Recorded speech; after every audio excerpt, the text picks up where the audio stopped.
very independent parallel path. An owner from Sobha city, he spent 2 years talking to the registrar of cooperative societies, and finally the registrar issued a letter to Sobha Limited stating that in Sobha city, you have to register an association as per section 10 of COFA.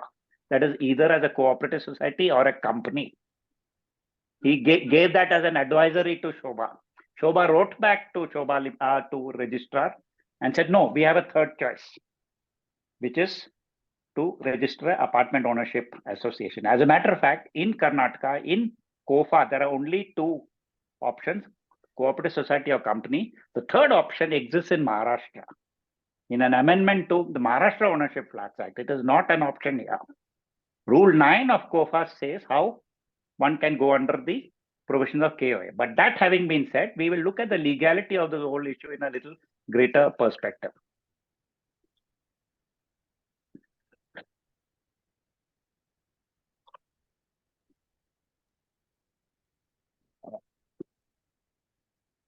Sir, one request. Can we just quickly move to the, because other than in Sobha Arena, we are not facing this problem because we have only one association. So far, there are 4 blocks and Sobha has not meddled much. They put in place the first MC. Yeah. So, and, so far we have been managing with only one association. 3 blocks, yes, completely under one association. The 4th block, it is completed. They have got the partial OC for the 4th block. And Sobha is still managing the premises. And that 1 year clause that they have, 1 year warranty. So under that, they are just managing that. So that block has not been handed over to the association. By handing over, you know how Sobha works. Handing over means Balaji will send a mail to the MC saying that with effect from this date, maintenance of this block will commence. That is all. Nothing has been handed over to us. And I know how you're definitely aware of how the procedure works. Handover is, all assets, everything needs to be handed over to the association. Only then we can say that a handover has actually happened. Here, so far, there is nothing, but we have been paying maintenance. And also one more point that I noted from what you had told me is one of our blocks. The first block that was handed over, it was handed over on 1st August 2018, whereas the DOD has been registered only in 2019.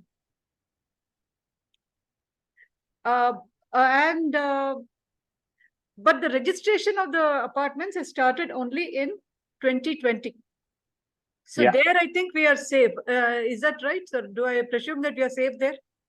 I think a positive point for all of you is all your blocks are under RERA, correct? Yes. So what you have to do is, while Sobha will keep, even including to Prestige, they keep quoting KOA, DOD, they will not once say RERA. You must understand that the promoters, the regulation that says what the promoter must do and what he must not do is laid down in RERA. So whatever you need to do in as far as maintenance is concerned, handover is concerned, defect liability is concerned, etc., formation of an association, it's all in RERA. But they will just act as if RERA doesn't exist. I'll come to that in a while. Just give me 5 minutes. I'll clarify that for you. But this is a schematic master plan of Sobha City. I'll come to that. Okay, it's a large 36-acre development. And here too, what they did was one day they said, your maintenance period is over, take over. So the Apex Association put down a lot of issues with respect to the sewage treatment plant, for example. But they still handed over, and there will always be some people who take it over also. And what happened? Within about 15 days of taking over from Sobha, the entire sewage treatment plant, which is under a pool, went underwater.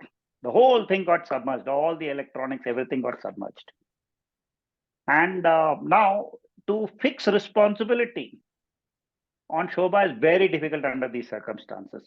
Our association took over the clubhouse and started running it, right, without any proper process. And they started modifying it. They started bringing on walls. They started creating a crash. They started creating shops. They started doing all kinds of things. So today what happens is you have a lot of cracks in the association, in the clubhouse. Now the current MC is telling Sobha to look at it as a defect liability. Sobha says, listen, you are the guys who removed the walls. You are the ones who did all this. As a matter of fact, when they removed the walls and did all that, they asked Sobha. Sobha said, go ahead and do whatever you want to. And they voided the entire warranty. And in RERA, it is not a 1-year warranty, it's a 5-year warranty. And that 5-year warranty is not just for structural things like Sobha will try and suggest you, but it is for a much larger scope is there for warranty. So I will just quickly tell you about all that. But this is just a schematic. Now, if you look at when you look at this, when you look at the previous one, you will see a nice, clean, almost sterile Sobha city. But in actual case, when you look at a satellite view of Sobha city, you see the water body here on the right. Yes. This is a lake. Sobha calls it a valley. It is a notified lake. Okay, so a whole lot of buffer zone related issues and all not have come in. That case in Supreme, as long as it was in the NGT case was in Supreme Court, Sobha had their fingers crossed. Some of us had their fingers crossed because our buildings, in our understanding, sits in the buffer zone. Similarly, on the right side, you see a water body. On the left side, if you look carefully, where you see this Run Fellowship Church, okay, behind, just next to that, you see one concrete structure. It's a half-finished electric crematorium. And this is a notified graveyard. And in a tussle that's going on between Pollution Control Board and BBMP, Pollution Control Board has put down somewhere in writing that you are not supposed to get a residential permit. There is supposed to be a buffer zone even around notified burial grounds. So these are the kind of issues that stare us in the face. And with High Court looking at some of these issues, if things go bad, if things are up, I think it's extremely important that our association, who will have to fight the case for the owners, is a legal body. If you're not a legal body, if you're not the correct kind of a legal body, let me tell you, even if you try and take Sobha to court, you'll be able to do nothing. You know that in RERA, as far as land title is concerned, the Limitations Act will not kick in.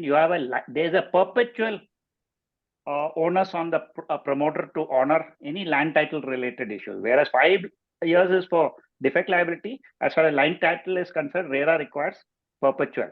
But for anything for you to do, suppose you have to go after them for whatever reason, for defect liability, unless you are properly organized as a association, let me tell you, you can't even step into a court. This is what Sobha Hibiscus learnt when they went to the consumer court. Now you know this. Okay. This is how things should happen. This is an extract I have taken out from a facility management document. This process of construction commissioning requires a final project acceptance review between, I would say, the association and its facility. That means association must contract a facility manager, and the facility manager, who's a professional, should take over from the builder. And then you can get on to standard operation. This dotted line I made here is what I would say completion certificate of OC. And it is not just about handing over building, it's turnover of documents, it is reviewing everything. It's a detailed aspect where not just civil engineering, electrical, water, a whole lot of things are being taken over. Now, this is where our projects start off on the wrong foot. This is where MCs have to be very, very careful on how do they do things. Now, if the MC has to get into a contract with a facility management so that they can take over, technically, by law, you must be an incorporated body. If you're not an incorporated body, you can't even enter into a contract. When our STP went underwater, we had given a contract to Iron Exchange, a so-called reputed project, a reputed company. Then we came to know what Iron Exchange has done is in turn he's given it to a third party labor provider. So our STP, which went underwater, was under some absolutely semi-skilled or unskilled guys. Now, what do you do about it? Can you go after Iron Exchange and do something about it? Because the costs incurred since then to set things right is 1.8 crores. Can you go after an exchange? You can go, provided you are a legal entity who can take him to court. When you are not a legal entity, we could do nothing but accept it as a bad joke.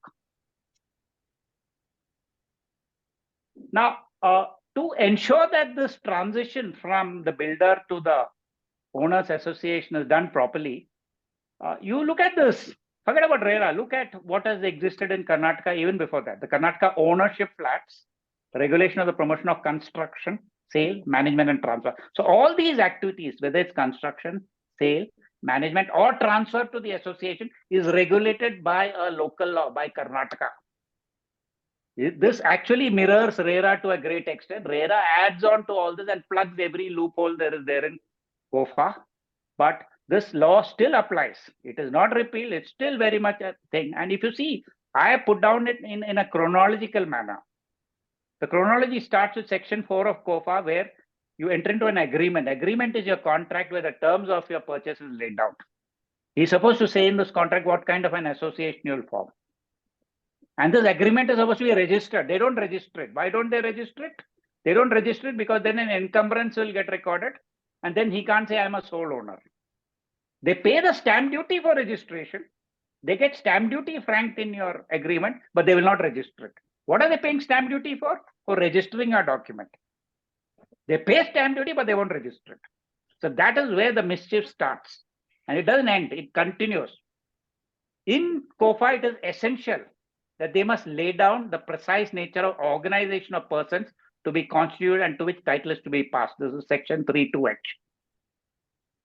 As you know, it says that as soon as minimum number of persons required to form a cooperative society or a company have taken flats, you have to go and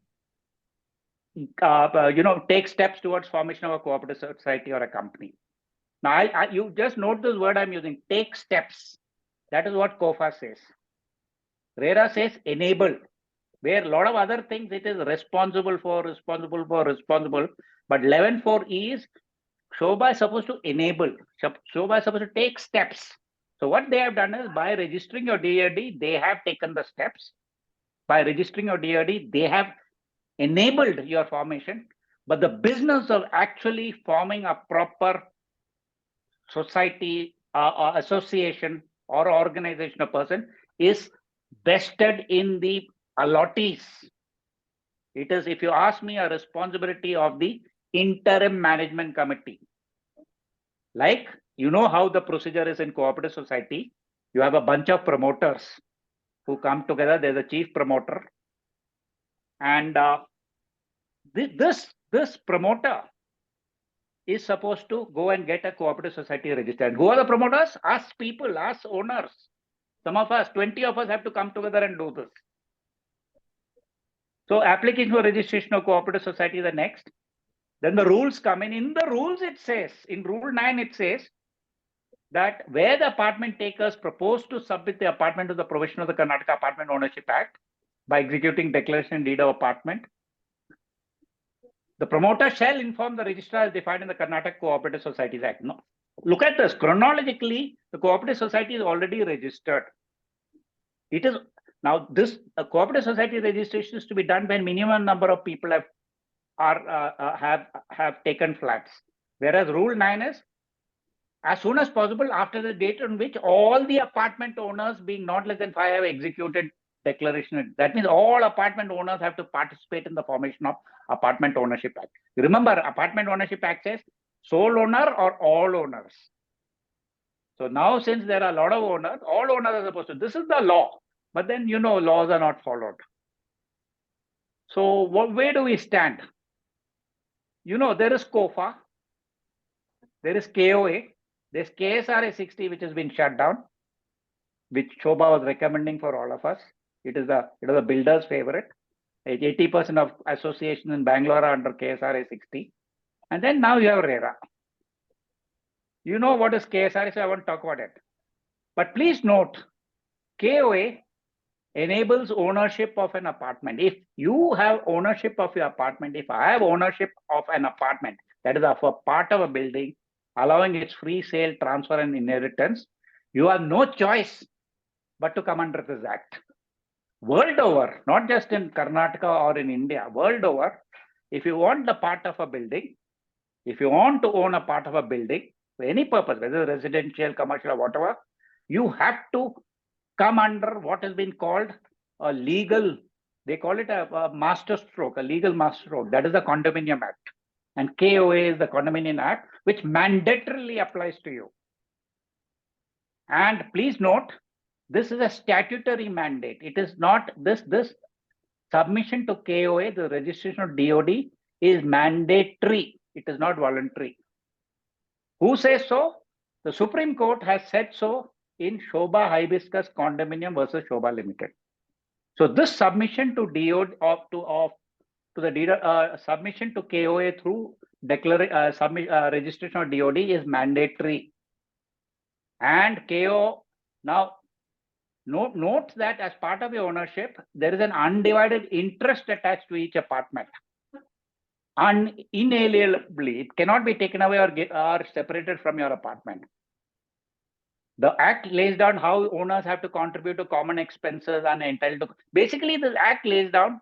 Firstly, it in law provides you in ownership of an independent apartment, which otherwise the Transfer of Property Act doesn't allow. So this special act allows it. And then it lays down, now that you have an owner of an apartment, but there's a lot of linkages to various other parts of the common areas, the law lays down how the undivided interest is to be managed, how you have to pay for the common expenses for maintenance, etc., etc. This is what the law is. Like I said, it's a statutory mandate. Now, there's a lot of text here, but I thought I'll just put it out. This word condominium is not used very much in India. Okay, a lot of people know it's an American usage. Some people say apartment is all, flat is a British usage. Apartment is what has come from, the whole lot of is a French word. A part of a building is what an apartment is. But let me tell you, condominium is a word that finds mention even in the Hibiscus judgment. So there is a definition of condominium. Your apartment is not a condominium, but your complex is a condominium. Your association is not a condominium. But to manage your condominium, you need an association. You can manage your own apartment which you own. You can manage it, you can maintain it, you can do whatever you want to with your own apartment. But to manage the larger condominium, you need an association.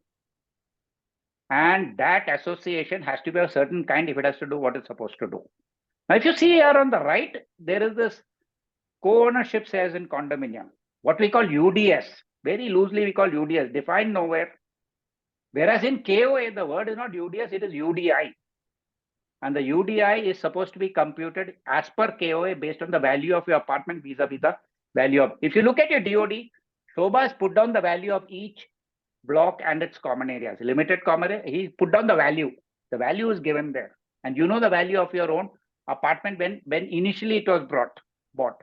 So these two form a ratio and it should be reflected in DOD. But what is there in DOD is not UDI, but it is UDS based on some formula which they have of their own, which nobody knows what it is. But please understand, on the right, this is a scholarly paper where they look at how co-ownership shares are central to a condominium. And look at the second bullet. The condominium concept, common to a number of worldwide jurisdictions, consists of three elements: individual ownership of an apartment, co-ownership, joint ownership of the land, and the common parts of the building, what we call common areas, are defined as common areas in RERA and in COFA. And C, most important, membership of an incorporated or unincorporated owners association. So there are parts of the world where such an association can be unincorporated, but the law caters for it. In India, it is essential that it is incorporated so that you're a legal entity, so that you can enter contracts, so that you can sue and be sued.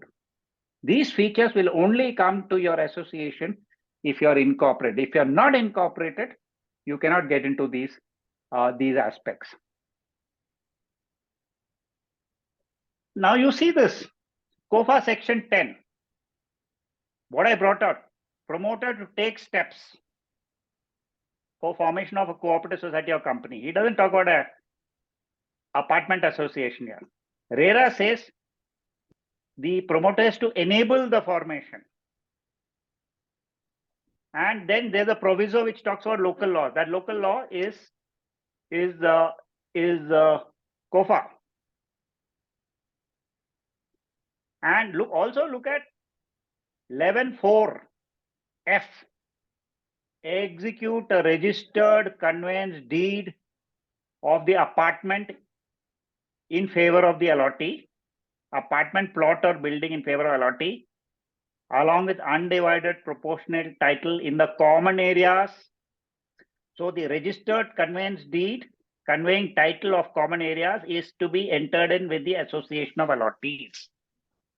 If your association of allottees is not a body corporate, it is not incorporated, then this 11F cannot be operationalized. So it is not just 11.4F, but if you see here, even in section 10 COFA, the necessity of conveying title to whom? Convey to the organization of persons, not to the individuals. What are our builders doing? They say, oh, we have conveyed UDS to you. Sorry, that's not what you're required to do. You're required to convey the title of the independent apartments to the allottee, but otherwise, you have to convey the title of the common areas to the association of allottees, or COFA says to the organization of persons. If this is the law, how come they sidestep this law? This is the question that has to be asked. And let me tell you, it is in section 10 COFA and in 11.4F that our protections lie. We have to invoke this protection. If you have to invoke this protection, though as an unincorporated body, you can go to RERA. Let me tell you, your case will, in all probability, people like Sobha will take it to the High Court and to the Supreme Court and spend 15 years like they did with hibiscus. So it is better that you are legally organized to handle these. Some of these issues, you cannot sort it out in RERA, you may have to go to a lower court. If you go with as an unincorporated body to the lower court, they'll just throw your case out. The Sudhir High sir, Court sorry. in Karnataka. Sudhir Yeah. sir, sorry to interrupt you. COFA section 11 talks about conveyance of title. Section 10 is formation of cooperative society. Yeah, okay, my mistake. 11, there's an error here. This is section 11. The previous one, section 10, was the formation of cooperative society. This is section 11. Okay, there's a mistake. There's a spelling mistake. Thank you, Dhananjay, for telling me. Okay, and notice this in RERA, 17 is also there. And see the title of 17.1, transfer of title. UDS mentioned in your sale deed isn't transfer of title. What is transfer of title? Let's look at what is title. In property law, a title is a bundle of rights in a piece of property in which a party may own either a legal interest or equitable interest. Title is conferred by formal documents such as a deed that serves as evidence of ownership. That is why RERA says you have to transfer title through a registered conveyance deed. The title is distinct from possession. Now, actually speaking, what Sobha is doing to us is, none of these properties, he is giving us legal title. He is giving us equitable title, and he says, you'll be happy. You have every right to use, but you don't have legal title. Now, this is a very problematic situation that he leaves us in. Like when in Sobha city, we found out he had taken a loan against our land. There's another Sobha property where the land has got attached because of some disproportionate asset case, and the sale deed is not getting registered. So these are the kind of reasons why it is essential that you get transfer of the title to your association. You know about a recent case, which I think Dhananjay knows much better about how when land was acquired for the metro, the landowner took away the compensation rather than it come to the association and the owners who actually are on paper supposed to be owning the property. Raheja Residency consulted with me after almost 15-20 years. The promoter, who was actually a third party, the original landowner was John Fowler, but the Raheja has been quietly selling land in their common areas.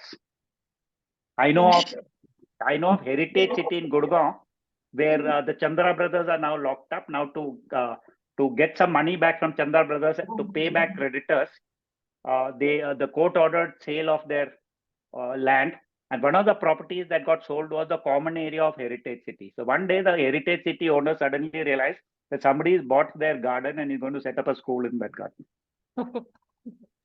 So please be wary. Let's get real. See, I shouldn't say this, but some of us, we are seniors, are going to spend the rest of our life in an apartment. And we hope to be handing it over to our heirs and move on to another life. Okay, but this is not the way to hand over things. I think let's get a little more responsible. Now, this is what I want to highlight to you. I've been speaking about incorporated association. I've been talking about body corporate. What makes an association incorporated or a body corporate? The Supreme Court has very clearly stated that for any body to be incorporated or to be a body corporate, a specific act must give those powers to it. So here are extract section 9 from the Karnataka Cooperative Societies Act is in the left, on the right you have Companies Act section 9. Now, if you read this, firstly, section 8 talks of a registration certificate. There's a very elusive issue is that your association does not have a registration certificate. Your DOD is not a registration certificate. So you get a you will be given a registration certificate when you register with KCSA. The Act says so. And once you register with a cooperative society, the registration of a cooperative society shall render it a body corporate by the name under which it is registered, having perpetual succession and common seal, with power to hold property, enter into contracts, institute and defend suits, whatever I've been speaking about. Now look at Companies Act. Exact same wording is from the date of incorporation mentioned in the certificate of incorporation. Here again, with power to acquire, hold and dispose of property, both movable, immobile, tangible, etc., to sue and be sued, to enter into contract. So the same features are there in a company and in a cooperative society. These are the two bodies which section 10 of COFA wants the promoter to register you under. Now, this is the business of defect liability that I spoke about. Sir, sorry to interrupt you here. Yeah. I'm interested in the previous slide. So here, for example, we have to register to get into any contracts and legal things. Right now, there are three things: 8, 9, and 10.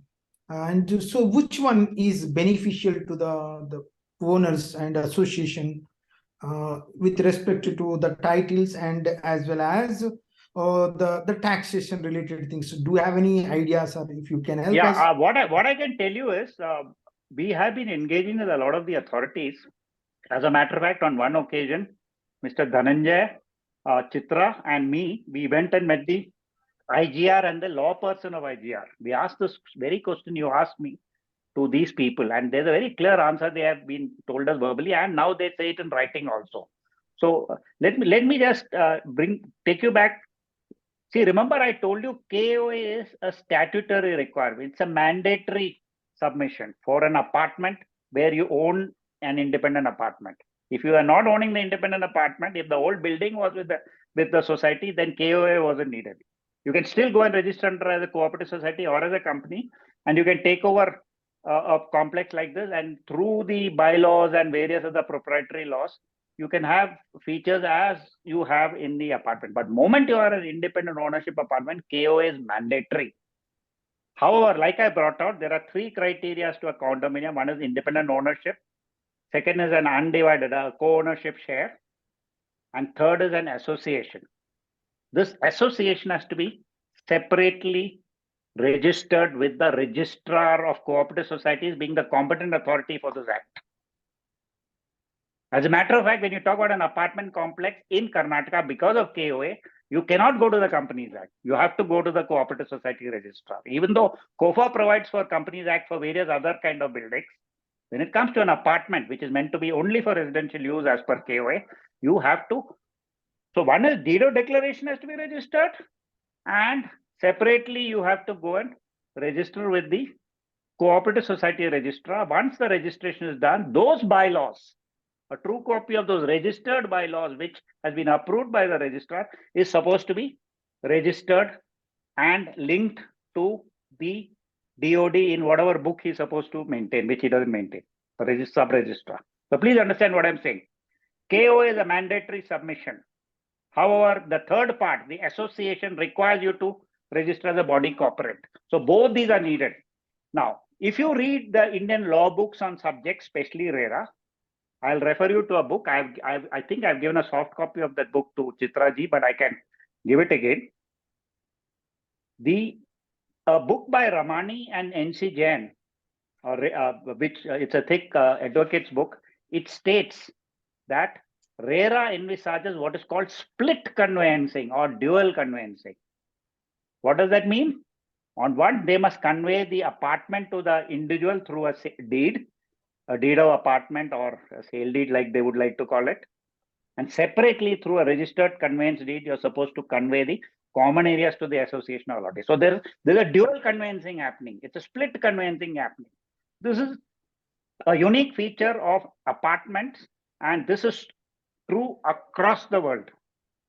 Wherever you go in the world, wherever there's a condominium, the split conveyancing is involved. Please understand this. So to answer your question, your Sobha has registered a DOD. Very good. But what he's done is he's also registered with the bylaws. Now, that is problematic. He does that using the rules as a crutch, the KOA rules as a crutch. But actually speaking, when he does that, not only in KOA rules, even in RERA rules, there are enough, doors left for them to get out and escape. So it is for you to understand and take correct steps, because what they are doing is they are forcing into an unincorporated, unregistered status. One of the reasons why they do it is they don't want any future liabilities to be pinned on you. Like I said, for Sobha City, I gave a whole lot of examples of what could, there's a Damocles sword hanging on top. So like Sobha Hibiscus went to spend 12 years reaching the Supreme Court through the NCDRC. 12 years later, they are told, sorry, you're a statutory body, you're not voluntary, so you cannot use the consumer protection. Why didn't they say so ab initio? They will not say it ab initio. They'll make you spend 15 years in court.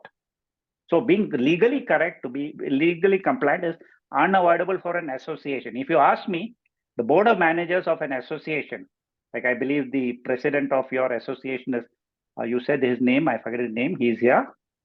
What I'm getting at is, the MC today, one of their jobs is not just to maintain the place on a day-to-day basis. Now, Bangalore Apartments Federation, about 2 years back, they nominated me. They asked me to attend an international seminar here in Bangalore at JW Marriott, where a community associations, international community association organization came. Those people said that in managing apartments, there are 3 verticals. One vertical is facility management, which I'm sure a MC is doing even today. Second is community management, where you handle things like, whether it is co-curricular activities, sporting activities, you say you want to handle drunkenness or noise in a place or dogs, those all come under community management. And the third vertical is real estate management. This real estate management is what is left unsaid, unclear, and we are just left to fend for ourselves. So the net result is your association doesn't have a grip on the real estate, whereas you're supposed to have, if it's a freehold sale which has been sold to you, your sale agreement is for your land, then you need to have a conveyance. If it is a lease, then there should be a lease deed between the promoter and the. Now, in your case, you have neither. I think, thank you so much for, sir. Now we left with only option 9, that we need to register with cooperative societies. Yeah, as a matter of fact, what I can tell you is, yesterday or day before, I was again in IGR's office. We met up with all the district registrars. Mr. Dhananjay was the one who organized it, and there I heard that 35 housing associations have been recently registered. 12 more are in progress. This is figures I heard from BCFOWA. As a matter of fact, today since I'm now so keen on this whole real estate business, when I drive around Bangalore, today, for example, in Queens Road, I saw an apartment, a cooperative apartment. People otherwise say, nahi, Bangalore mein to cooperative society ka apartment hai nahi. I've seen one in Queens Road, I've seen one in Bellary Road, and they exist from earlier. Datta Prasad Cooperative Housing Society is a very old one. So it's just that these builders have just shoved this whole cooperative society system under the thing, so that they can keep their legally. This whole issue has been fought out in Bombay, where the builders got the amendment to MOFA done. They introduced apartments as the third option. But today, after a long fight, people are just moving out of the apartment from the condominium system. They're going into a cooperative system there so that they can get the land title. Why do they need land title? Because let me tell you, it's your land which is the real gold. If Bangalore grows the way it is meant to, let me tell you, your apartment has zero value. It is your land share which has future value. And these guys know it. Those guys know it better than us. That's why they want to hang on to it. Don't give it to them. Now, one more thing I would tell the MC is, now here I spelled out a whole lot of acts: COFA, KSRA 60, KOA, RERA, KCSA 59. Very few of us discuss various other acts which impinge on apartments.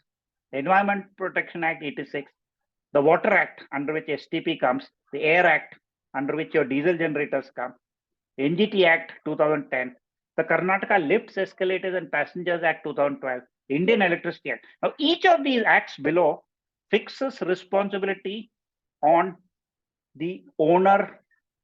Now, I will ask the question, who is the owner in case of an apartment complex? In my view, the responsibility is cast on the management committee under these acts. Idu blue, idu yellow, idu yellow.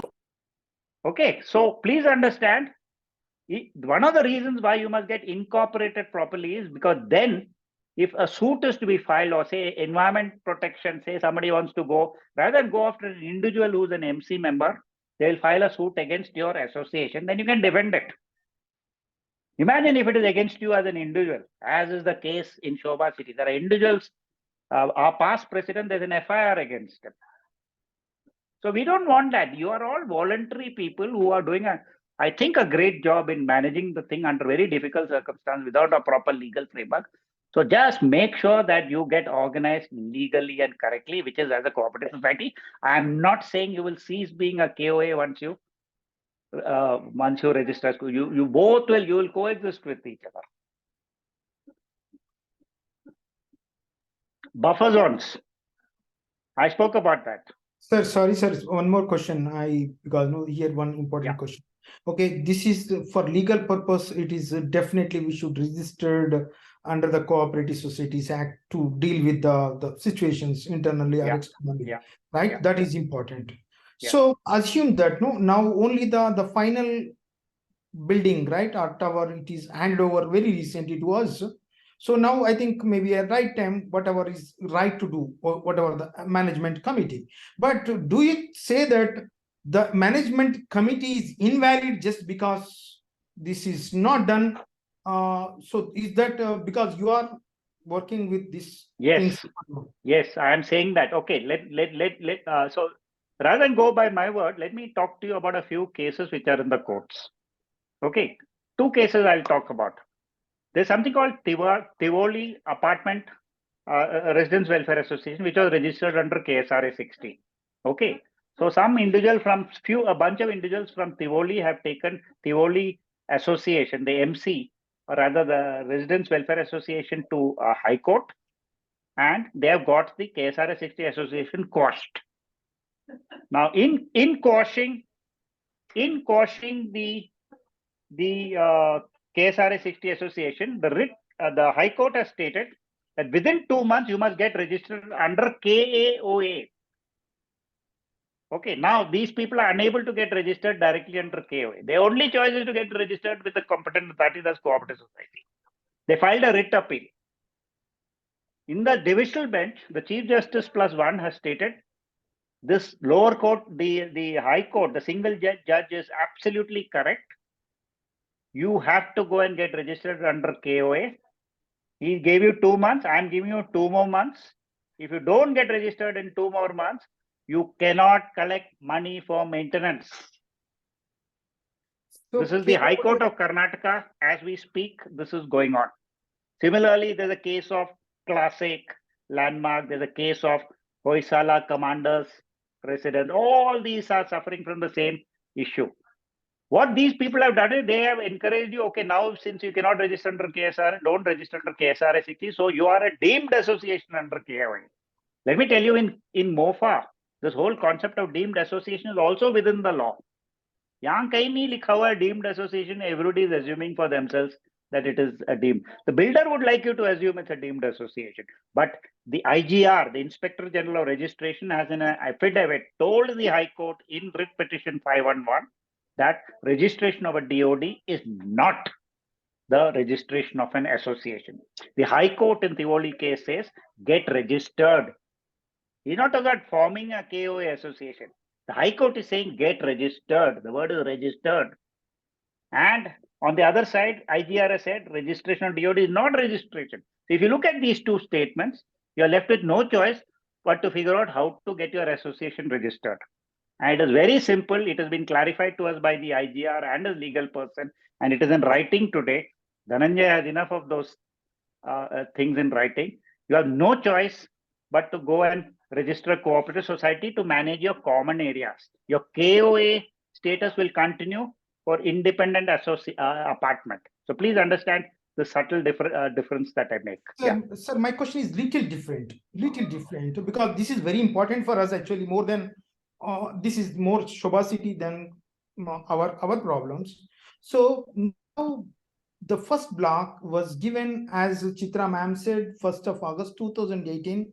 I am one of the member and Chitra ma'am is one of the member, and it was a smooth process, and so far no issues. And so there could be issues, but right now there is a management committee as formed as under the guidance of builder, and we are collecting the maintenance, and builder is paying the interest and for our corpus, and even corpus is getting transitioned on whatever the agreement between the MC. Now only the final. What agreement between MC? Can I understand what is an agreement between MC? So whatever the discussions happens, so that is not important. Okay, just I will. No, it is important, Mr. Ratnakumar. Let me tell you, it's extremely important. Let me tell you, even in Sobha city, the MC has got into a memorandum of agreement with Sobha in violation of the agreement between Sobha and the individual buyers.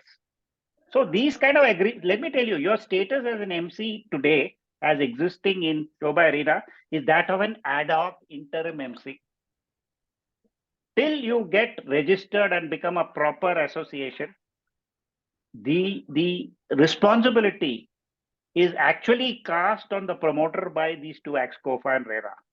What has happened is they watched the answer, they've given it to you, right? And you've taken it over, but you're not a registered association. So this is a very nebulous situation you are actually in.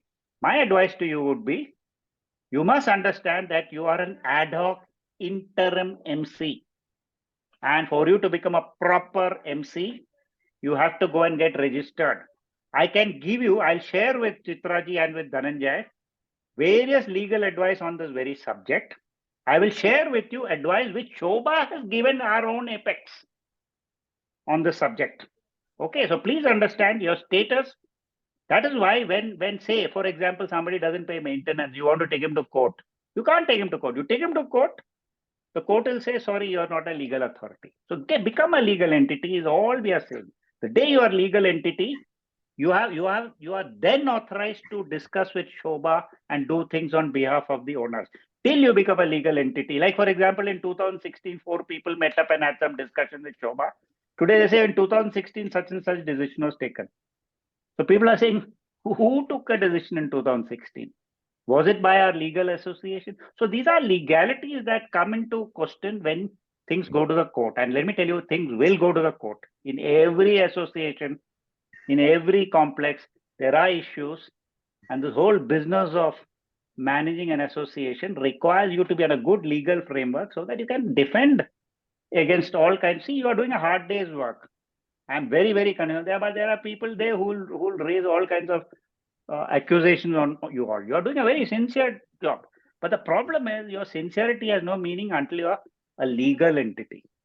So you are not a legal entity. That's what I would like to say. Sir, that is definitely, your point is well taken, because no, it is important. We are to be legal compliant to take the whatever is such kind of legal issues are coming. But in between this registration may happen in the next month or following month, but we are maintaining this facility really excellent. So now You are pardon me interrupting, Mr. Ratnakumar. You are So my name maintaining is the facility. You are maintaining the facility in violation of COFA and RERA, which requires the builder to maintain it. Okay, builder is paying interest for Thank you, whatever sir. is agreed. As for the agreement, we signed, all of us signed the agreement. Your agreement is a contract between you and the builder. It does not override the laws on the subject. The law in the hierarchy of laws is supreme. There's the constitution, then there's the act, then there are the rules, then the bylaws. Your agreement has to, under the Contracts Act, cannot be in violation of the laws that exist. Sir, in your Sobha city, are people are paying maintenance or not? They are paying maintenance, and many who don't pay maintenance, awesome. and So, these thank you, issues sir. are in court. Thank you, sir. Good enough. Thank you so much. This Okay, is in you court. can The proceed, issue sir. is in court. So all I'm suggesting to you is get legally correct, so That's that correct. whatever That is work you are perfectly doing. agreed. That is perfectly agreed. Now you You- agreed that no, your people are paying the interest. Maybe one is not paying the maintenance, and so yeah. So until No, Mr. Ratnakumar, please note two things. RERA in an order, the Karnataka RERA authority in an order has told a block association, okay, the so-called block association, you're not a legal entity, you cannot carry out maintenance, you cannot receive corpus. Where does Just that a minute. leave that block? Just one point, sir. It's not Ratnakumar who was asking questions. It's, I think, Yeah. Mr. Bakareddy, right? Sorry, Mr. Ratnakumar. so- I see. I don't know. For some reason, my screen is showing the name as Arul Kumar and Ratnakumar. I'm sorry, I got that wrong. I Right. apologize. In fact, no. that's no See, problem, the sir. question is- That's okay. That's okay. All of us, we have the same question. So I'm not. So it's good that the question came up and you answered the question. Yeah, The I'll share question- this. I'll share this RERA order Yeah. with you. And there's, No, like I just, told you, there's a yeah. lower court order also recently. Then you have the high court judgments also on this very subject. This business right. of maintenance Yeah. versus association. Right. Sudhir this- sir, just wanted to update you that in Sobha city, there is already one RERA case registered to get the association registered under COFA and also ensure that title of transfer happens as per section 17. One case is already been registered and it's Who's under this? Who's this speaking? This is Dhananjaya. Yeah, okay. In Sobha city, you said? Yeah, in Sobha city, yes. One case is already registered to Okay. get the association registered under COFA section 10 and transfer the title as per RERA section 17. Yeah. And also the sub-registrar clearly stated that association is not registered. So Yeah. the case is in prejudice. That's why I'm not speaking much on that.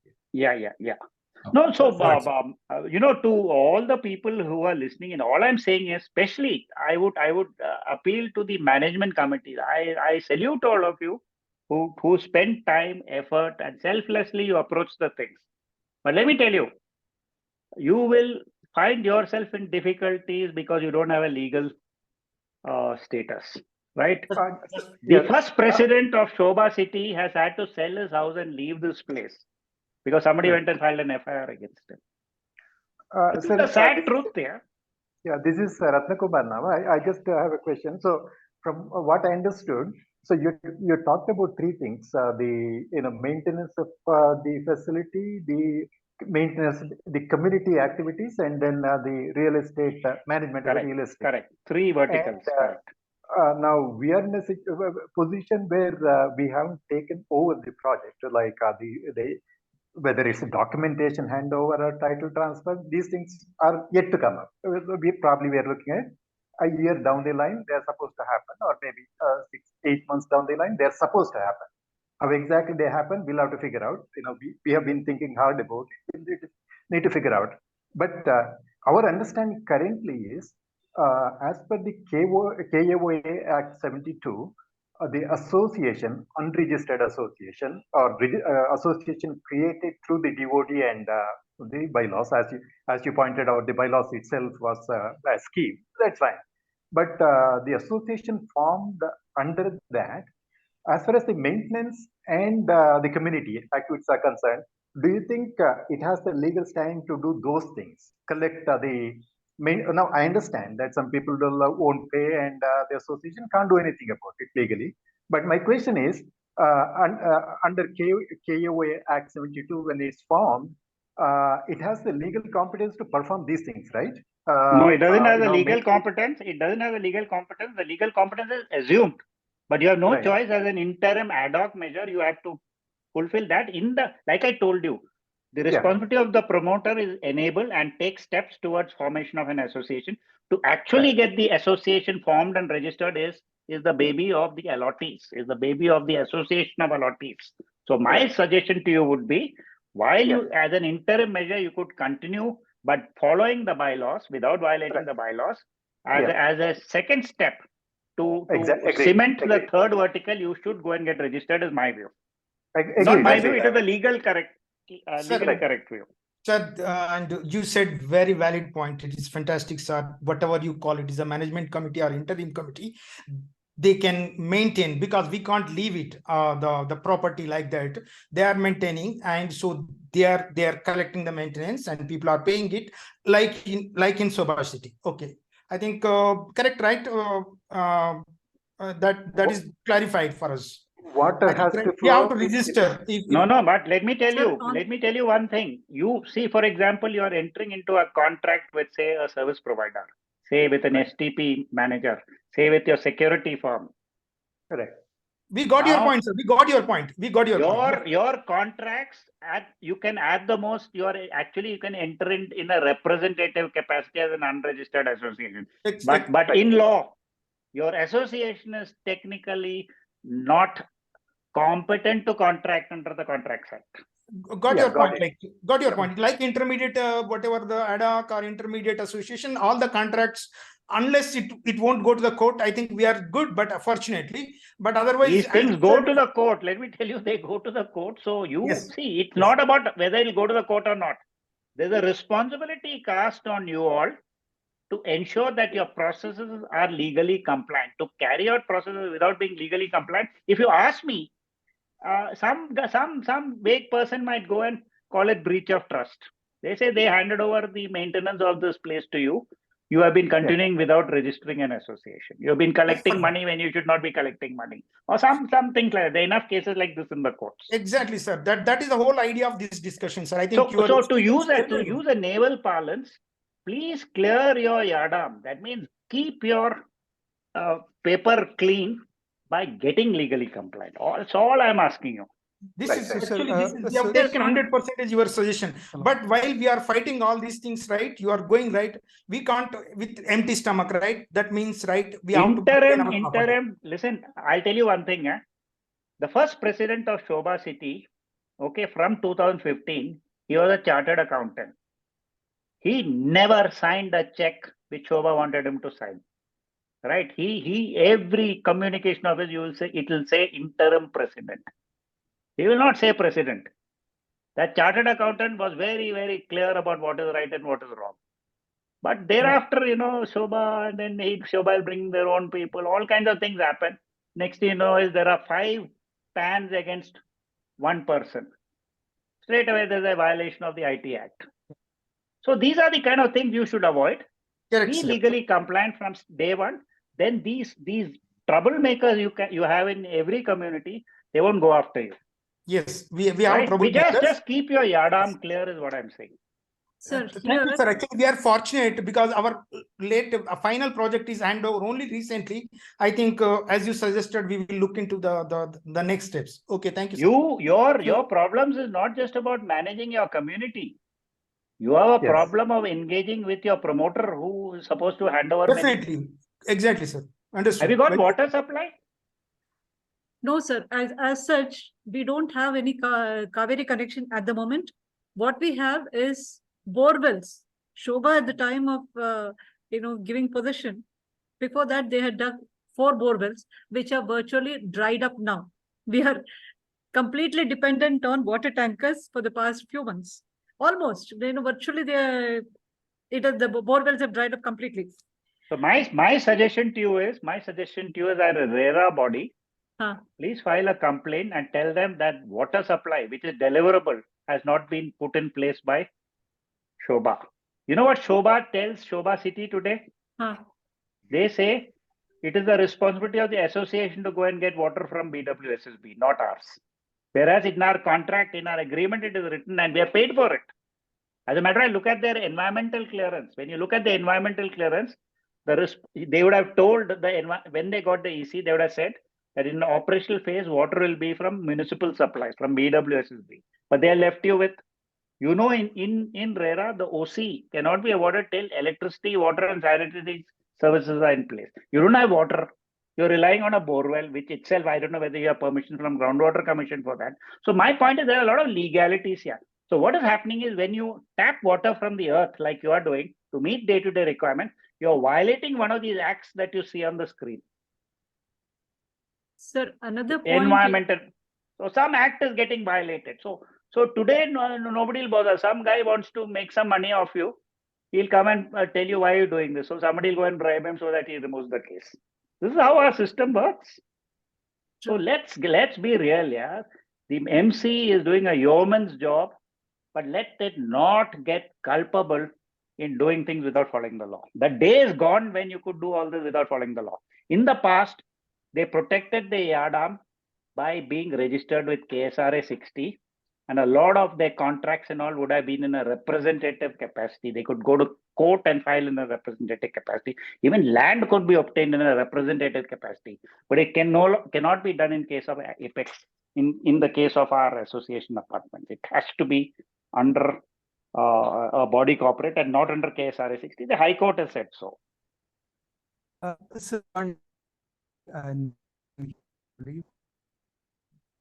Sir, one more thing that I would like to bring to your notice is, each of the blocks, they have had a partial OC and the block was handed over. Now that the final block is complete, do we still need a separate completion certificate? Yes. See, listen, it's very simple. Yeah. You are under RERA. Yeah. See, RERA, no state act. Suppose your partial OC is permitted, say, by the KMC Act. Okay, let's assume that partial OC has legitimacy through the KMC Act or somewhere it's given that is legitimate. But RERA doesn't permit partial OC. So, question comes, which of these two acts will prevail? The RERA will prevail because of Article 254. As a matter of fact, as I understand, in a hearing going on in the Supreme Court about dilution of RERA, the Karnataka government has given an affidavit saying that they are removing this partial OC clause. So as a RERA registered building, you should actually go and ask questions on partial OC, because he takes this partial OC as a means of saying, okay, now I got OC, now you take over. Now you've taken over. Whereas all his responsibilities under RERA for maintaining the building, for paying outgoings, for getting insurance done, nothing he is doing. He just handed over to an ad hoc interim body and he's washed his hands off. And tomorrow, if you go to him for defect liability, he'll say, listen, I handed over. You are the ones who. Exactly. I was just coming to that. So it's about being right. It's about being correct. Sir, I think you brought up some important point that recently Karnataka government withdrawn the Partial OC Act. When it was withdrawn, sir? No, they have not withdrawn. I'm not saying they have not withdrawn. They have filed given an affidavit. Sir, I'll tell you, in Supreme Court, there's a hearing going on dilution of RERA. So Supreme Court served notice to all the chief secretaries of all the states, and they had to give a response. The Karnataka government has given a response to the Supreme Court through an affidavit. This was at the fag end of the last government's tenure. They were waiting for the new government to come in so that they act on that affidavit that they have given to Supreme Court. They haven't still done it because you have a new government, a new party in power. So the new dynamics are in place. But what I'm getting at is the law does not countenance a partial OC. As a matter of fact, there's a Karnataka High Court judgment on the subject, which says a partial OC has no validity. But Sobha still goes and gets it on the basis of KMC Act or whatever Act. And that Act it contradicts RERA. And if you have to really examine it legally, this partial OC Act has to go. Sir, another problem with our complex is there is only one master plan, 4 separate blocks, but each block has a separate RERA registration number. Yeah. So Sobha has managed to get a partial OC for each block separately and reported that they have completed the that particular block. Yeah. So in that case, how do we go about? Because So I'll yes, tell you what Sobha happened can in very well Sobha say City. that. I'll give you Sobha City as an example. In Sobha City, other than my block, all other blocks have partial OC. Okay. So all the other blocks who were exempt from RERA because there was a partial OC awarded to them, they agitated RERA. They filed a complaint with the Apex Association filed a complaint with RERA. And when they went to RERA, RERA has agreed that this partial OC has no status. You have to go and get the entire property registered under RERA. Now, 60 days he has time to appeal. Before the 60-day period could examine, he's gone and filed a appeal and appeal. So this while the hearing is going on, the process is stayed at the moment, and they're waiting for the new chairman and administrative member to come. So this issue is sub judice, but there is a RERA order in respect of Sobha City by Karnataka RERA, which says your partial OC has no meaning. You have to register entire Sobha City under RERA. And we are also one plan sanction. As far as the issue of getting separate RERA registration is concerned, phases, etc., you have to do a close reading of RERA. Unless somebody goes to the court and question these things, the state of affairs will continue. These guys know how to milk the system and how to exploit it. Unless somebody goes to court, this is how things will continue. And my submission would be, who should go to court? Not individuals like me or Dhananjay or Chitra or somebody else, but associations must get empowered by the general body meeting, by the general body, and with the collective strength, you should go and fight these cases out. You must do it. It is part of your responsibility. That is why the incorporated body has powers to sue, not just be sued, powers to sue.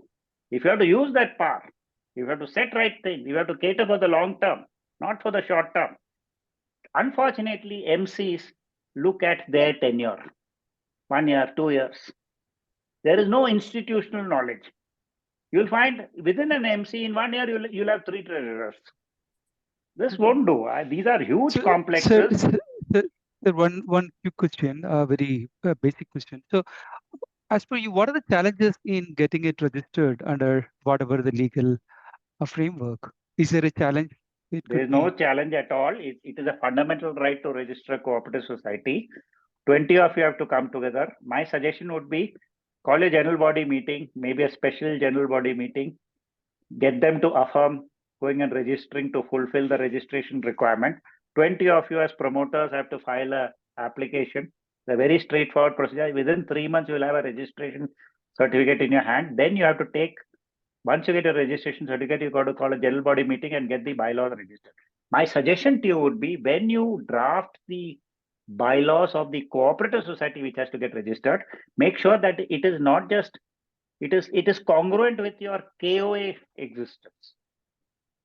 See, in Maharashtra, recently in 2019, they come out with an amendment to the Cooperative Society Act, in which they have introduced a full chapter for housing. Now, a lot of people will say, oh, how am I concerned about what happens in Maharashtra? But it's worth looking at Maharashtra because they do a lot of things in the real estate place very carefully. As a matter of fact, RERA has a genesis in Maharashtra. So in the Maharashtra Cooperative Society Act, the amendment which has come in 2019, if you look, they talk about 3 kinds of cooperative societies. One of them is called an ownership cooperative housing society. Now, and in that it defines an ownership cooperative housing society as one in which the apartment or plot is owned by the individual and the common areas title is in the name of the society. So that what I'm getting at is, in general practice in Maharashtra, most of the cooperative societies are co-partnership cooperative societies, right? But there is a provision for something called ownership cooperative society. So when you get your cooperative society registered, if and when you get your cooperative, my suggestion to you is put in one line in English and in Kannada that this society is an ownership cooperative society. So what it does is it meets your cooperative society requirement, also meets your KOA condominium requirement. The registrar may have different views, but it's for you to convince him. Let me tell you, some of us, I think people like Dhananjay and others, have a deep understanding of the subject, and you have to engage with the cooperative society registrar. They are ready to listen. I was nominee to a interaction that took place between RERA and the state, where the registrar's people were present, and they have agreed in principle that this is what needs to be done. They have gone to Maharashtra, they've gone to Gujarat, they have taken a look at the processes there. Only thing is, this amendment to the Cooperative Society Act is going to take its own sweet time. You don't have to wait for the amendment. With the existing laws itself, you can go and get it registered. In your bylaw, is there a requirement for you to hold shares? Commander, this is Arul Kumar. So first, okay, now that you have asked a question, so the revised bylaw doesn't have, a clause for holding shares.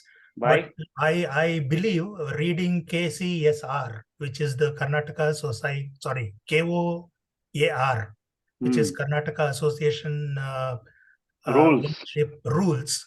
So the rules does provide, it calls for owning share in order to be qualifying as a member, but that apart.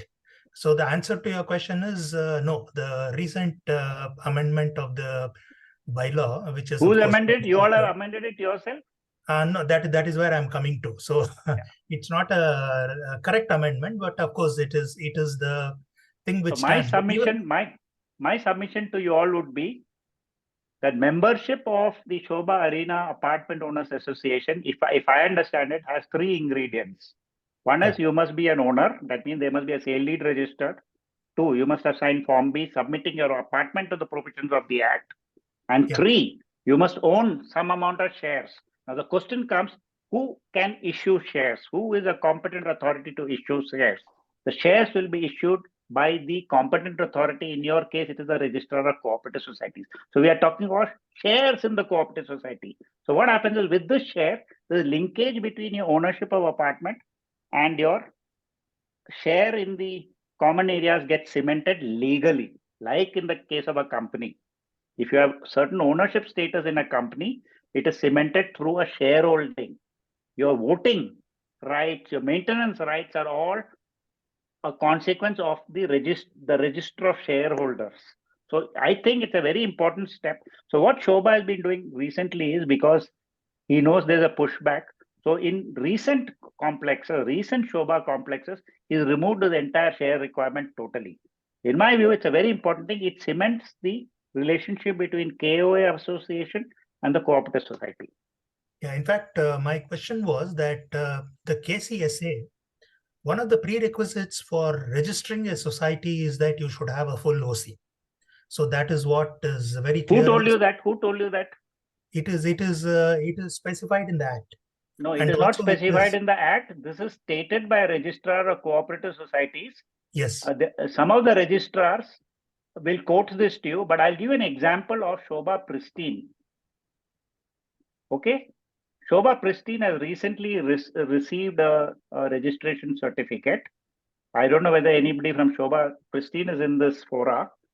They have recently received their DOD has just been registered. Forget about getting an OC. They are far away from getting a OC, a proper OC or a CC, but they gone and get it registered.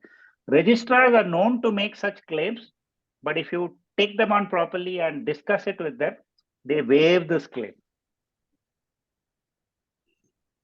Okay, sir, I think we are in a good position because we have completed the project. We got all the blocks OC. Maybe we are in a good You're not position. completed the project. You don't have water. You don't have a CC. Your project is not complete. So Sobha City has the Kaveri water connection, sir? No, the project is not complete. A completion certificate is due, and that is exactly why Sobha has been told to bring the entire project under RERA. So you don't have an association yet, correct? We have an association. We have an association exactly like yours.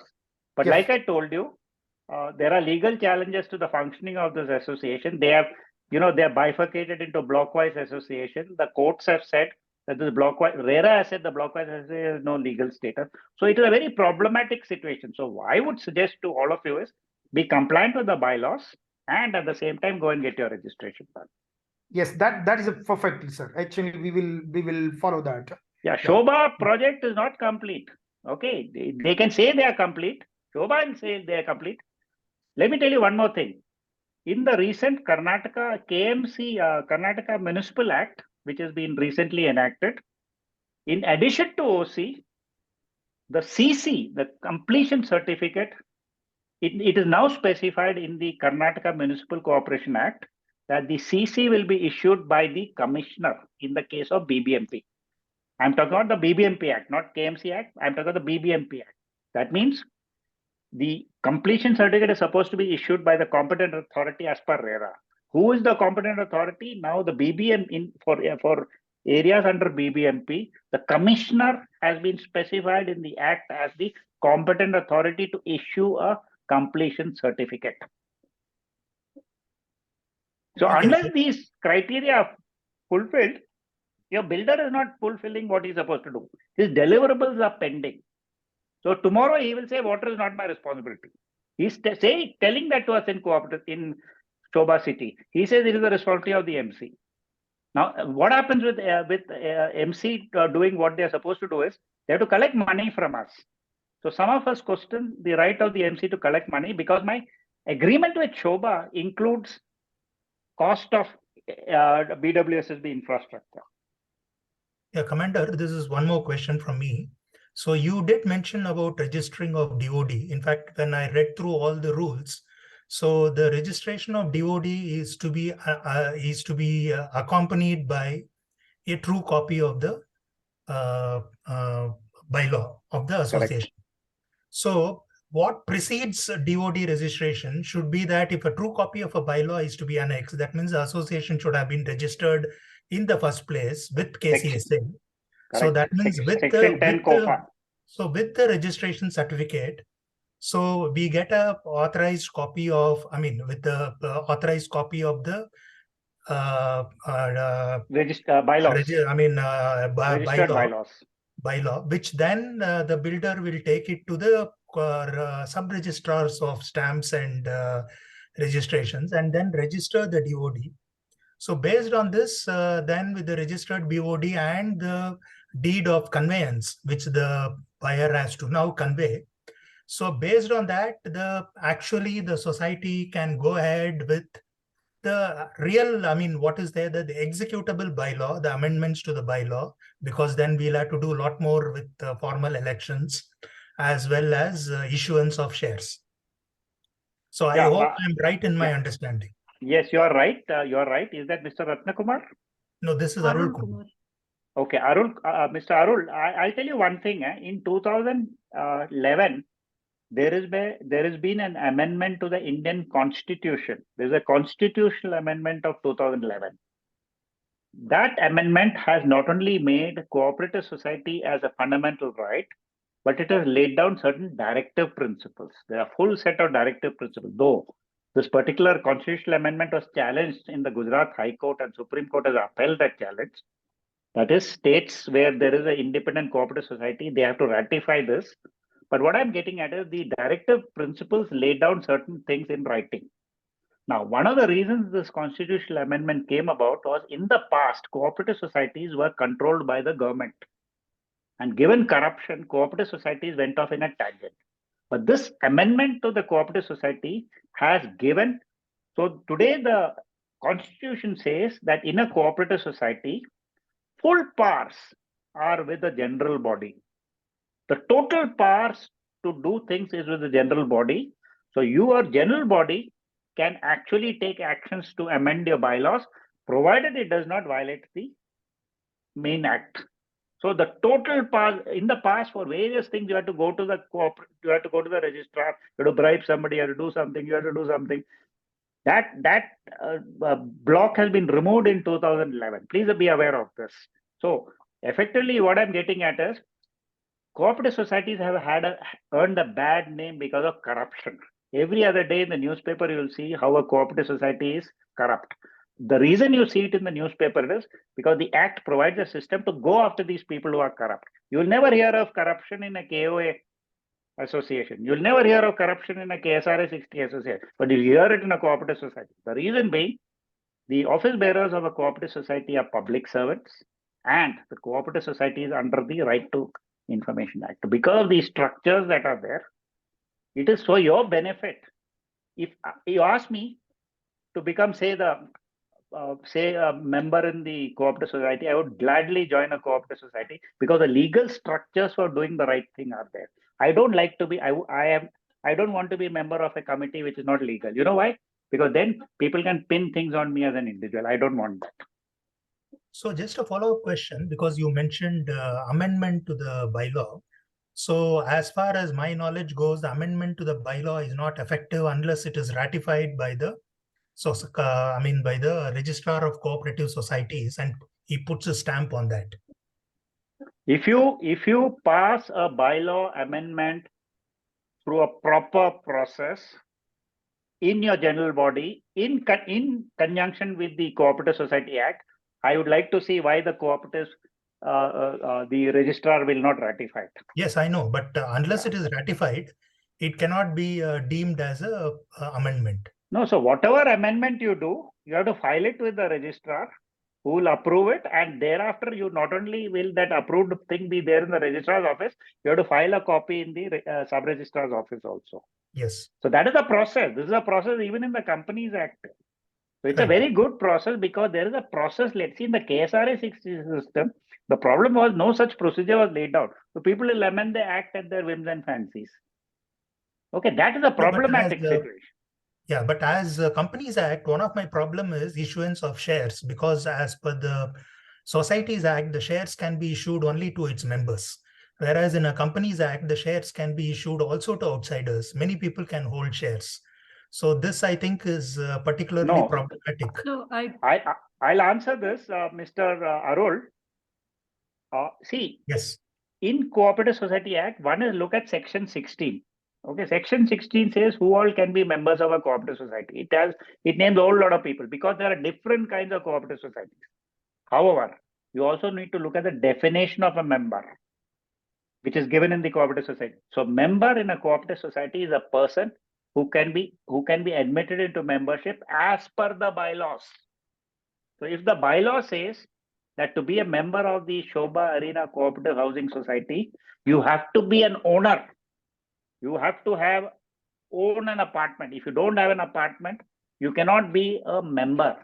Now, let's talk about, say, you want to take a specialist to help you. Say you want somebody to help you with the accounts. You can make him a nominal member. You can make him a nominal. He can sit with your board and have discussion, but he doesn't have voting rights. So cooperative society has catered for all this. And cooperative society, again, is a structure in worldwide use. And in Bombay, people are moving away from apartment ownership of the type where there is no title given to the co-partnership cooperative housing society. Please understand why they are doing it.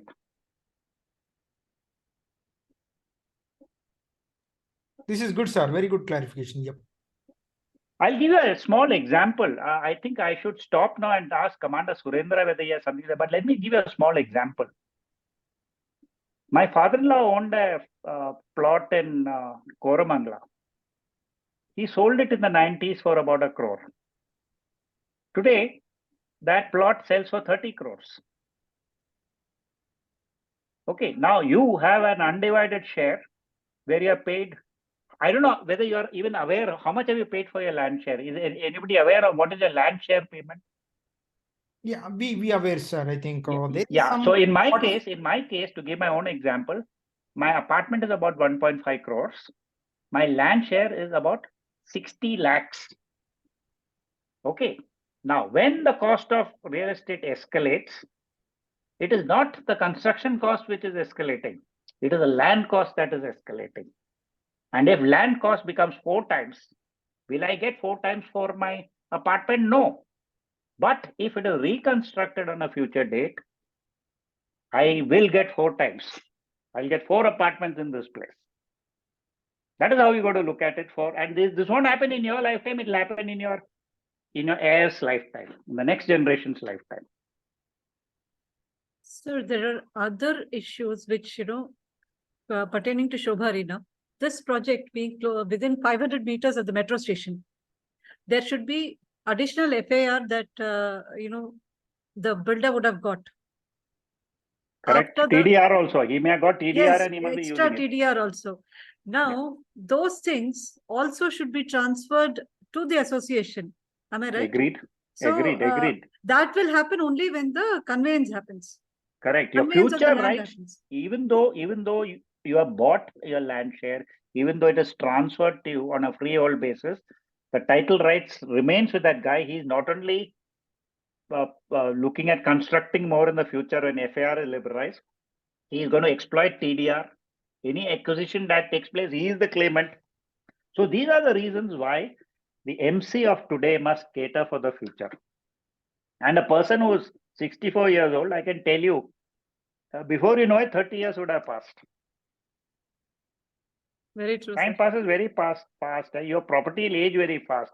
Many of you will be senior citizens soon. And at that time, think about what you should have done 30 years ago. Okay, sir, I have one last question from me. So one of our member told the respected member, so we are earning good amount of interest, okay, on our deposits, whether through the Sobha paying some X percentage, and we are depositing our corpus in banks and we are receiving some interest. So the member said that no, and that no, as of now today, our management committee is saying that no, we have to pay taxes on the interest and as per the law. So, but one of our member, and of course here, I'm saying that the moment you register corporate, the Cooperative Society Act, you need not to pay any taxes because it's a cooperative society. Please clarify. So the Cooperative Society Act is very clear on this. If your deposit is with a cooperative bank, the interest accruing in that cooperative bank on your deposit is tax-free. Also, there are certain other tax benefits that come. Besides tax benefit, a lot of mutuality. I think Chitra, who's a banker, should be the specialist on this and should be able to advise you very well. Yes, it is correct. You are losing money on your interest with the bank. However, in a cooperative, when deposited with a cooperative society, the interest is tax-free. Also, the treatment of corpus is different in a cooperative society, which has been clarified by a court, that if the corpus is specifically maintained in a separate account and used only for replenishment of capital assets, then the interest is not taxable for a cooperative society. Principle of mutuality kicks in. You're right. Exactly. Sir, exactly. So that, Arun sir, I have a suggestion.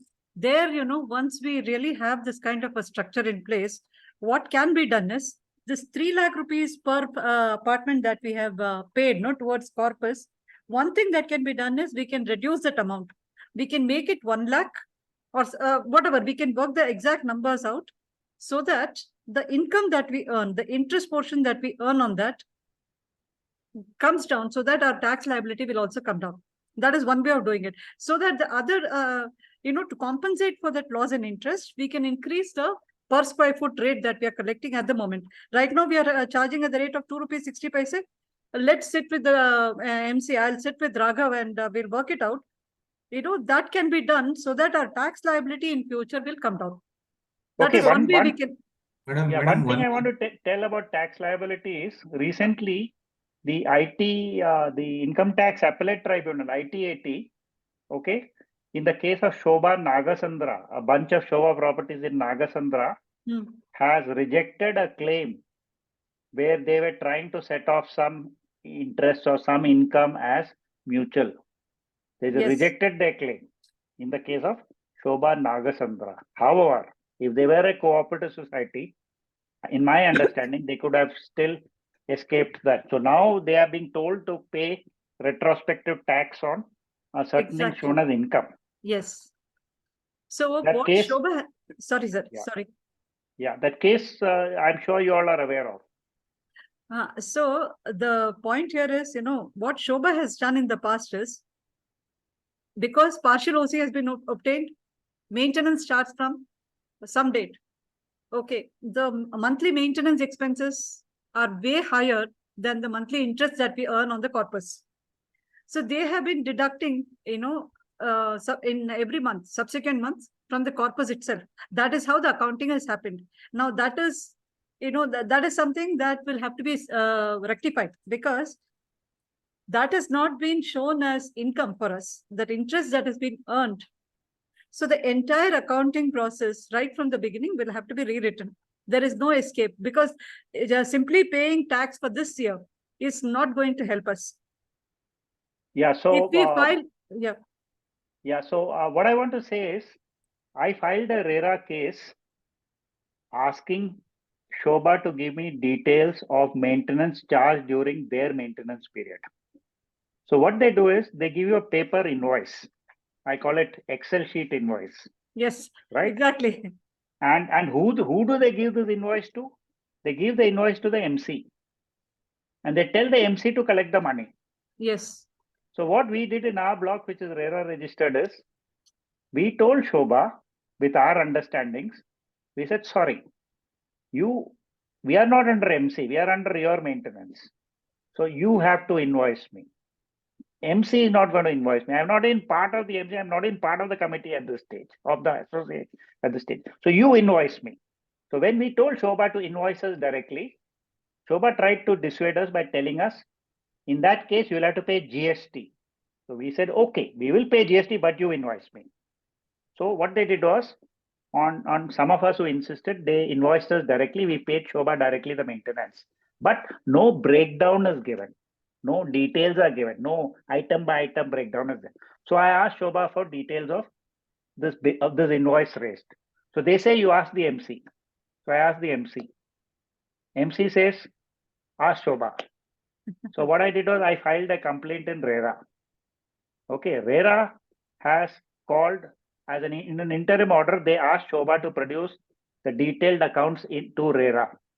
The moment the interim order was issued, they did not give me they did not give us the accounts. However, they are gone to the appellate tribunal and got a stay. Okay. Now my question to you is, if they say they are maintaining accounts properly, what is it that prevents them from showing it to us? Sir, that will not happen, mainly because I'll tell you, the way Sobha has accounted for our apartments itself, when the corpus money that has been collected from us, that is, that has been adjusted along with the sale price. Suppose they had invoiced me for the cost of this flat at say 1 crore. That includes that 3 lakh rupees towards the corpus fund. They have shown that as revenue in their books, whereas the 3 lakh rupees per flat is a liability that Sobha owes the association at the time of handover. Challenge this. Sorry, sir. See, unless you go and ask these questions Challenge this. Sir is we asking have, challenge. sir, we have raised this you are, issue. see, in RERA. no, 1 minute. Can I say one thing? Yeah. See, in the past, there were very little avenues to go and challenge such procedures and processes of people like Sobha. Okay, that was the case in the past. You had to go to a civil court. You didn't have a proper body. Today you have RERA, 1,000 rupees online. You file a complaint, and in 60 days they should tell you whether you have been heard or not. Okay, you may not be heard in 60 days. In the next 6 months you'll be heard. And if you're an advocate or you yourself are a proactive, let me tell you, in 60 days you can get a hearing started. But until you take the step of asking these questions, I think we are going nowhere. The whole enactment of RERA has no meaning unless you start asking questions. You are absolutely right, Chitraji. You are very, very correct about what Sobha is doing with the money. Now let me talk about, for example, when TDS is when they were paying TDS for me. So I suddenly saw there's a gap in the TDS. So I said, why? Because no, this maintenance money TDS is not payable. This maintenance deposit. In our case, it was 2 lakhs. So there is a lot of gray areas there, and unless you plug away at these, in my view, it is not the role of a independent house owner who's a busy guy, who's a working professional to do all this. But the association, let me tell you, if it is properly organized, especially a cooperative society, you can get all these questions asked. Now, let me tell you about organization of a cooperative society. See, today what is happening is you are the board of managers. For anything and everything, people are asking you questions and you have to give answers, right? In a properly organized cooperative society, you will be a board of directors. Okay, you will appoint a board of you will appoint a manager, a professional manager, an FMD manager. His contract is what will make him perform properly. So the Q&A that comes to you as managers, you stop being managers, you become directors. Directors will in turn ensure accountability of the managers. So all questions will go to the manager. The other thing you must remember in a cooperative society, who appoints the board of directors? The general body appoints the board of directors. Who appoints the auditor in a cooperative society? It is not the board of directors or the MC who appoints the auditor. It is the general body that appoints the auditor. Why do the general body appoint the auditor? To audit the processes approved by the board of directors. So you see there's a check and a balance exactly like in a company. Today what is happening is MC figures out who to make the auditor. He gives them the terms of reference. Exactly. The auditor doesn't know. Auditor doesn't know what is in your bylaws. I'll give a simple example. The entire KOA expenses is supposed to be on UDI basis, not on a unitary basis, not one per flat. It is on UDI basis. That is section 10 of KOA, correct? Now in Sobha City, my MC, who is acting as an independent association, he bills me for maintenance on UDI basis. So my UDI as per DOD includes my clubhouse and common areas. It's specified. Okay, it says clubhouse share so much. So in my UDI, that figure, this is present. However, what is happening is now I paid my UDI share to my MC. Separately, I'm getting a bill from the clubhouse. And from the clubhouse, I'm getting one per unit, whether it's a four bedroom row house or a 2-bedroom apartment, we are all getting one share. This is a violation of KOA. Am I right? Yes. So and there is splitting of expenses. So if you really want to run properly, you must have one accountant, you must have one auditor, and unless there's a centralized approach and unless economies of scale is used properly, let me tell you, you are double billing people. This is what is happening in Sobha City. Think about it. I don't know how it is in Arena, but think about what I'm saying. Yes. I'm going to stop now. I think we have spoken too long. I don't know whether Commander Surendra has anything to say. I'm going to stop right now and thank you for your patience. Sir, in fact, we are grateful. Thank it you, is sir. like Thank you so Gandhara. much. We have had a real, it has been, we have been really fortunate enough to get this. And thanks for taking the time, sir. No? Yeah. We are My extremely pleasure. grateful, extremely grateful for this session. Yeah. Thank you. Session, sir. Thank you. Thank you. Thank you. Thank you. Thank you all. Anything else? Anybody has any other questions? You can send it to me. I will try to get answers for that. Commander Surendra, I'm sorry, I seem to have monopolized the conversation. You also were supposed to have been, but I think you can set him up for another session with you all. He's another repository of knowledge. And I think there's a lot we can learn from each other. Sir, I have a quick question. So I'm Sindhur speaking from Sobha Arena. So I would want to know from where was this concept of Tower OC introduced, or how did it actually come into place? See, Sindhur, I will explain that to you separately. Let's not waste Commander's time on that. I will explain that to you. Okay. That's because the Karnataka laws permit it. RERA doesn't permit it. Okay. Yeah. So, any other questions? Anybody has any? Ratnakumar sir, do you have any more questions? I think he's left. Probably he's left, is it? Yeah. But we got the good clarity on many of the questions. So thanks, Chitra. Anybody else from the MC? Raghav is there? I think the current MC team, many of them, I think they have some other engagement. Yeah, okay, then we'll stop. Thank you very much. Yes. Thank you. Bye. Sir, thank you. Really, thank you for your time. Maybe we may need one more session. We will invite Surendra sir. At that time, he can also share.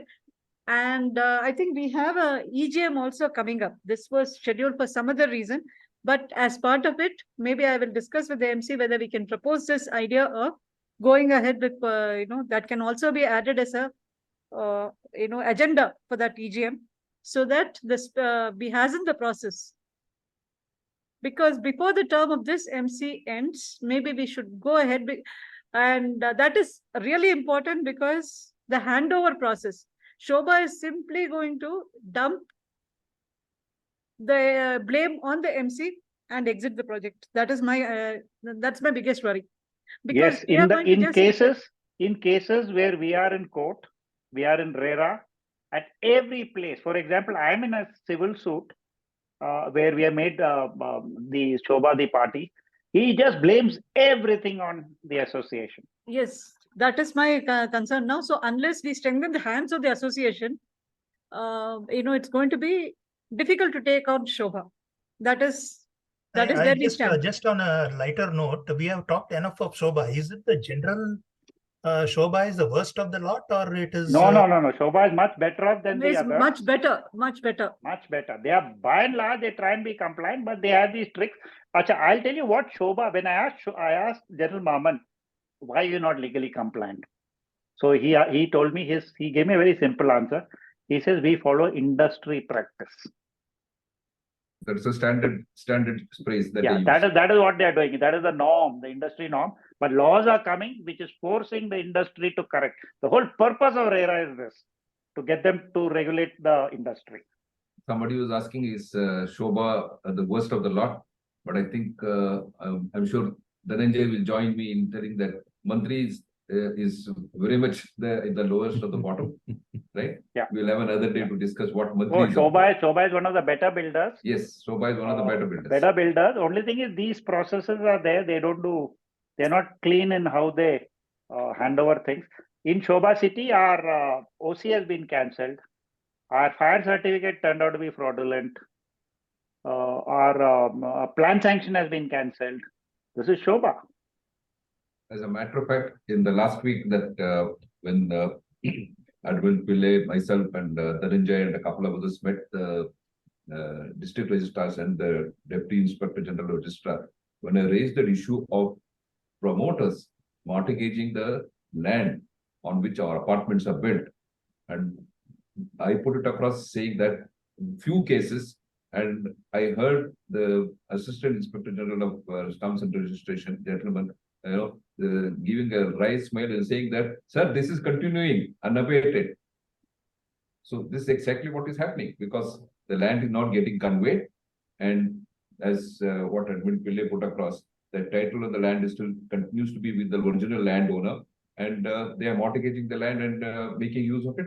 And God forbid if they don't repay the loan, our apartment will be sitting on the land which would be acquired by the banker or the lender, whosoever it is. You can imagine what kind of a situation we will end up in. It may not happen, like he said, in our time. It will certainly happen in the next generation. Have you heard the tale of three cities? So I'll tell you a tale of three cities as a closing remark. So there is a Sobha city in Trichur. There is a Sobha city in Bangalore. There is a Sobha city in Gurgaon. In Sobha city, Trichur, the land is on unconverted agricultural land. There is a case going on. In Sobha city, Gurgaon, there are a whole lot of such issues, which has caused the managing director to apply for bail, and his bail was refused by the Karnataka High Court. And Sobha city here is similarly under the cloud for various reasons. So what I'm getting at is, while they construct well, while they do a lot of things well, but please remember, you have paid a premium for your property. That's right. In that brochure drawing which I just showed you, if you look at my property, it is shown as super luxury. Others are luxury. And I paid a premium for my apartment. But what is there in my agreement as what is deliverables has not been delivered. So let's be real. Let's be real. While they are among the lot, they are a much better bet. But let's also have a checks and let's have a demand there. Why should we give them a free run? Yeah, that's true. But what exactly is the motive here? Motive is profit. Yeah, They are Bottom here line. for business. That's it. they are here for business, nothing else. See, business is governed by ethics and it's a public limited company. No. See, a reputed builder, if you ask me, is an oxymoron. Reputation, they protect it very carefully using a brand that they create. You see the number of cases Sobha, every time you go to a court, Sobha will say we are a reputed builder. What reputed builder? There's no reputation left there. Their fire OC is fraudulent. Is that the reputation of a good builder?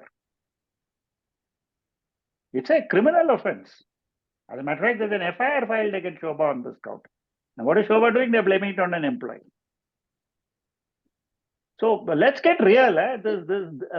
Too many of us give too much of leeway to Sobha, and the net result is improper delivery. We don't have water.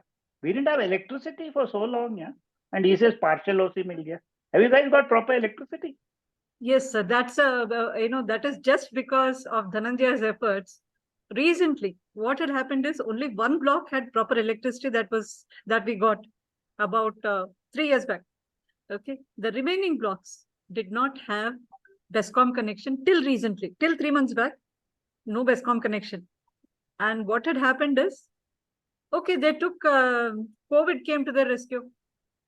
So every time, oh no, because of COVID, the BESCOM engineers are not available. They are not coming for inspection, whatever. They had their own excuses for not getting permanent, because the second block has been without permanent BESCOM for almost 3 years now.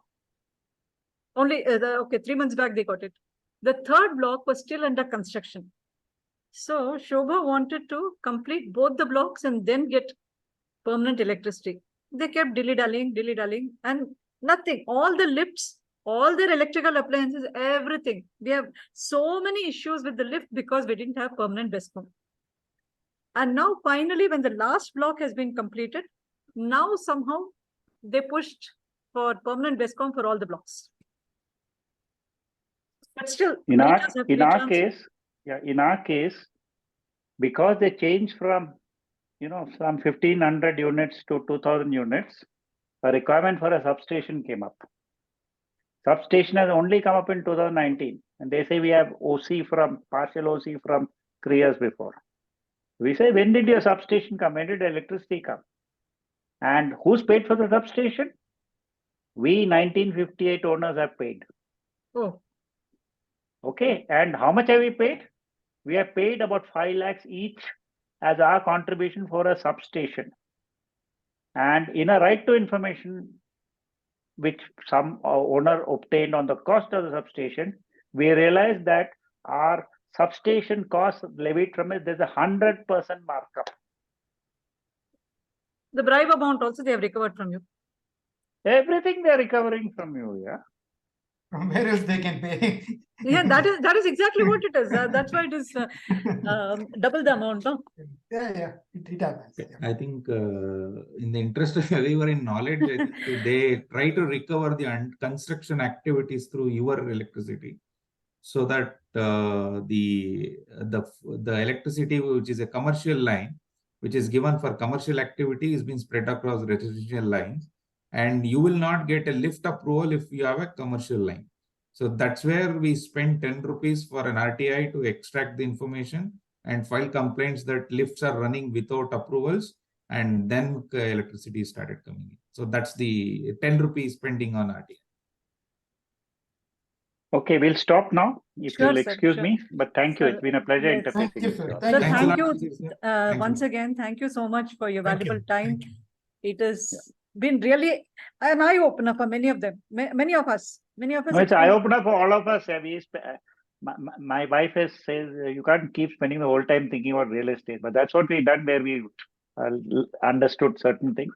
But you have to learn. That is the only reason why we interface with you. I travel across Bangalore. I think all of us travel across Bangalore, teaching people. We go at our own cost. We go in our own vehicle, so that people learn. Yeah. I think that's the least we can do. Thank you very much. Thank you. Sir, Good night. one moment, sir. Thank you. One. So we are talking so much about the builder, right? So maybe definitely there are some gaps. No 100% is compliant. So how far we are the owners of the association, how far we are have someone maintain telling about ethics. I forgot. Sorry, I didn't see the who is spoken. So very ethics for us ourselves, right? So thank you so much, sir. Thank you. Thank you. Thank you. Thank you so much, sir. Yeah. Maybe we may need one more session. We will have to reach out to you again. Anytime, but let me tell you, MCs, you guys do a very, very good job. It was a very thankless job. Very few people appreciate the work you put in. My humble prayer to you is be on the legal correct side.